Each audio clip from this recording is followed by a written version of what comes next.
I'm the purple-haired therapist. And I've been noticing on the internet there's some discussions about people that share their stories when they hear about somebody else going through a rough time. I'd like to explain a few things about that.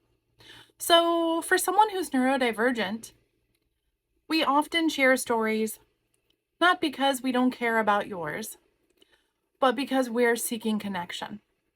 So, in the part of our brain where we seek connection, we like to know we're not alone.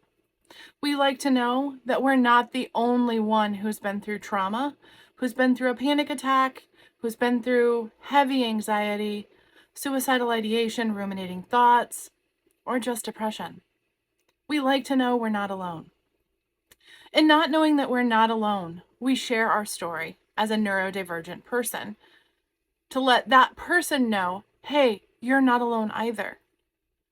Now, if we think about this from a psychological perspective, one of the things about anxiety, eating disorders, depression, bipolar, or any mental health issue or any physical health issues like diabetes, glaucoma, these can be rather isolating.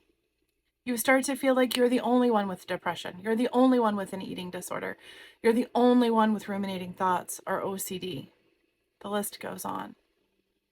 When you are neurodivergent and you have these things, you like to know you're not alone. I highly recommend support groups through NAMI, N-A-M-I. There's one in almost every state in the union. I highly recommend these support groups so you can find out that you're not alone. However, if you don't go to a support group, chances are your friends are your support group. And so when your friend is going through a tough time, you want to tell them about your tough time. Not because you don't care about them, but because you crave that connection. And connection isn't a bad thing. It actually heals the brain and it can reverse the effects and side effects of trauma.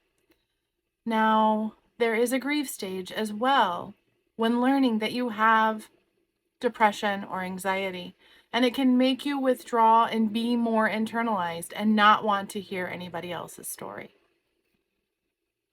I'll talk about that more tomorrow.